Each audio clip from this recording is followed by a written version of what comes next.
le sujet du débat est un petit peu similaire, on va revenir vite fait sur ce qu'on disait. Déjà, ce fameux red flag avec une photo d'ensemble où on voit un peu plus tout ce qui se passe, notre Gasly national qui va dans l'herbe, Perez qui fait coucou au gravier. Sergent dans le fond qui se prend un truc. Oh ouais, alors Sergent dans De Sergent il s'est Vries. pris une balle perdue aussi. Oh, Oh, de quoi? bah Sergent il s'est pris une balle perdue aussi. Non, non, non, non, non, non. Sergent il a tiré au bazooka, c'est De Vries Ah qui se non, prend c'est une Nick balle De perdue. Vries, c'est une balle perdue, c'est Nick De Vries, pardon, qui s'est pris la balle perdue, Oui. c'est pas Sergent. Sergent, il est Pardon. dernier sur la grille. Oui, oui. Sergent Et il il s'est appelle et dit, bon, j'y vais. Il loupe son freinage et il fait bowling. Oui. vraiment, je vais prendre aucune précaution. Là, je vais faire comme Ocon. Hein. S'il y a un gap, j'y vais. Ah bah, il n'y avait pas de gap. Hein. Il a déglingué. Il a fait un strike sur De Vries. Le nouveau Latifi de Williams, c'est un Américain et il s'appelle Sergent. Voilà, on est passé du Canada aux États-Unis, juste en dessous. Franchement, j'en attendais pas grand-chose de Sergent en termes de rythme, mais je pensais qu'il serait un peu plus appliqué que Latifi. Ouah, quand j'ai vu ça, ça fait peur quand même. Hein. J'ai peur pour la suite. Mais c'est exactement ça. Je m'attendais à rien de la Williams, elle était dernière, voilà. Et ils ont quand même. Bah après, au moins, ils apparaissent aux caméras, on a vu les sponsors, hein, c'est bien, mais. Et encore pas tant que ça. On a vu les sponsors. Peut-être que c'est une stratégie de Williams. Hein. On provoque des crashs comme ça, on gagne des thunes. Bon, bref. Bon, bah, ouais, ce red flag, est-ce que. Bah, moi, la question que je vais vous poser, c'est est-ce que déjà ce restart pour un tour sous safety car avec un green flag dans le dernier secteur, mais du coup, vu qu'ils n'ont pas passé la ligne de départ, ils peuvent pas se doubler, est-ce que ça a du sens? Déjà, est-ce qu'ils devraient relancer la course pour un tour sous safety car, vu que le classement ne va pas changer? À part peut-être l'essence? Pour moi, est-ce que je peux commencer ça, si les autres... Vas-y, qui moi, je trouve que la course aurait pu s'arrêter là, comme elle était. De toute façon, relancer, s'ils décidaient de faire un départ arrêté, il y avait un risque qu'il y ait encore plus de casse et encore plus d'énervement et encore plus de pression et que ce soit de la casse pour de la casse à même pas un tour et demi de la fin. Donc, ça ne sert absolument à que dalle. Et le départ lancé sous safety car, désolé, mais bon, d'accord, la safety car est partie 2 virages avant pour qu'on n'ait pas une safety car qui passe la ligne avant Max, mais bon, la ligne d'arrivée était un petit peu triste, on va dire. Même si, oui, personne ne pouvait doubler. Même si, quand elle partait, tu pouvais essayer de doubler, bah là, tu n'avais juste pas le droit de doubler parce que c'était encore sous régime de drapeau jaune. Donc, pour moi, quand c'est comme ça, au pire, on l'arrête comme c'est maintenant et au moins, on ne risque pas qu'il y ait un autre problème ou qu'il y ait... parce qu'à la deuxième relance, je crois que c'est Sergent aussi qui avait fait un petit freinage un petit peu trop serré au niveau de la remise en grille, pendant le tour de remise en grille et qui avait failli causer un mini carambolage aussi à l'arrière, parce que, il avait fait une petite erreur de pilotage. Pour moi, il n'y avait pas besoin de courir ce risque et de finir cette course comme ça. Elle était finie déjà depuis la relance et voilà. Pour moi, il n'était pas nécessaire et pas justifié. Après, oui, s'il fallait finir les tours, etc. Mais bon, des fois, ça se termine au chrono, des fois, ça se termine au tour, des fois, ça se termine sous safety car. Il faut aussi voir suivant la situation et pour moi, c'était pas une situation qui méritait qu'on ressente les voitures et qu'on risque potentiellement d'autres accidents. Il y en avait déjà assez, quoi. Liquide. Pour moi, le dernier tour sous safety car, il est inutile, il est un peu con, on est d'accord, mais on est au 58e tour, il faut boucler le 58e tour, on le fait. Hein. Totalement d'accord avec Liquide. Ouais, c'était juste une histoire de dire allez, on finit, puis voilà, c'est bon, ça va. C'est pas histoire de dire allez, on finit, c'est qu'il y a un règlement qui dit qu'il faut faire 58 tours à l'intérieur de 3 heures. Si t'as pas fait entièrement les 58 tours, il faut les faire, point. Oui, sachant que les conditions étaient là, quoi. C'est pas comme s'il y avait de la pluie ou situation dangereuse. Après, si le mec il prend son mal en patience pour créer un accident sous safety car, écoute, c'est incident de course et puis tant pis pour lui. Donc ça va faire. Non, mais pour moi, le fait que le tout dernier tour intégralement sous safety car, il est bizarre, il est très étonnant, voilà, mais pour le coup, il suit 100% le règlement. Donc c'est complètement logique, je trouve. C'est ça, on va pas. Vas-y, vas-y. Non, mais je finis. Ok. On critique tout le temps la FIA de pas suivre le règlement ou de faire des trucs, des entourloupes. Et le suivre, sinon faut revoir le règlement. Mais ok, c'est ridicule, mais bon, en soi, c'est comme ça. Hein. Pour moi, c'est à la fois ridicule, ça me mais à la choque fois, pas au point. En fait, j'ai presque envie de dire, le problème, c'est le départ lancé du drapeau rouge juste avant, qui a fait tout un bordel. Mais en même temps, je me dis, Bakou l'année dernière, non, il y a 2 ans, putain, il y a déjà 2 ans. C'était un départ arrêté pour info. Hein?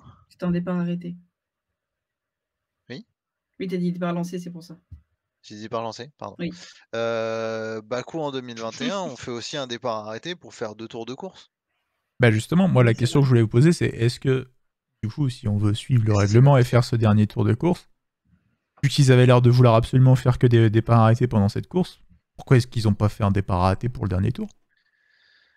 Red flag, tu les remets en grille, ils refont un tour, ils se mettent sûrement sur la gueule au passage, et puis ils finissent la course. Non, parce que... Il reste 2 voitures en course. Non, en fait, le souci, c'est que... Ils démarrent. Ce qui se passe, c'est qu'ils se mettent sur la grille, ils ont complété le 56e tour, et ils vont démarrer le 57e. Oui. Alors attention, ça va être chiant.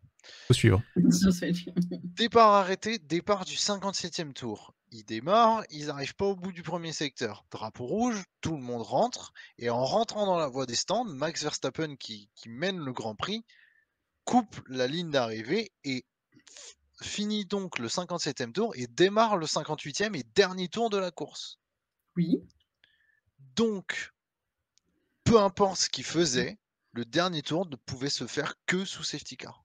Oui, mais dans ce cas-là, si le tour a été annulé en termes de temps et de position, pourquoi est-ce que le tour peut pas être annulé en termes de passage de ligne? De décompte? Oui. Ouais. C'est une très bonne question. C'est une très bonne question et je pense que réglementairement parlant, ils peuvent pas le faire. Putain, je suis avocat pour Aston Martin, quoi, les gars. Je pense que réglementairement parlant, ils ne peuvent pas retirer un tour du possible, décompte de tour. Je pense. C'est possible. C'est peut-être pour ça aussi qu'il y a des limites de temps. Enfin, oui, je pense qu'il y a vraiment un truc qu'ils peuvent pas toucher, c'est à ça. Et c'est notamment pour ça qu'ils ont mis maintenant dans la voie des stands la ligne de départ arrivé. La ligne de départ arrivé, ouais.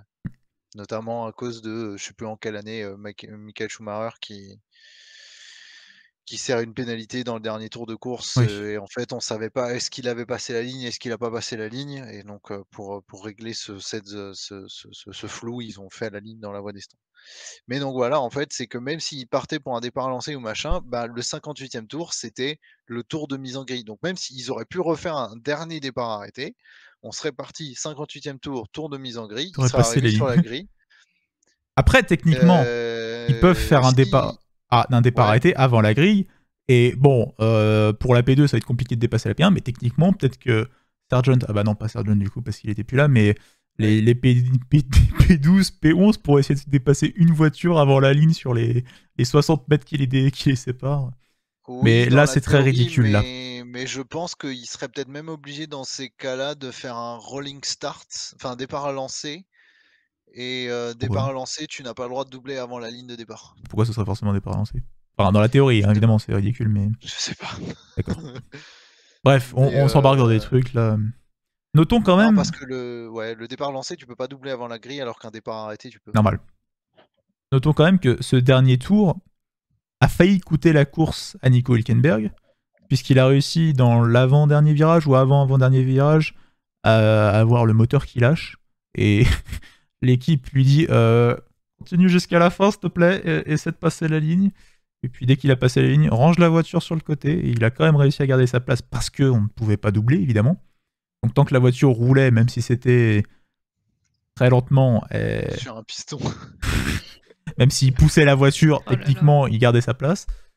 Mais comme quoi, oui, si le moteur lâchait peut-être un demi-tour plus tôt, bah, Hülkenberg ne finissait pas la course.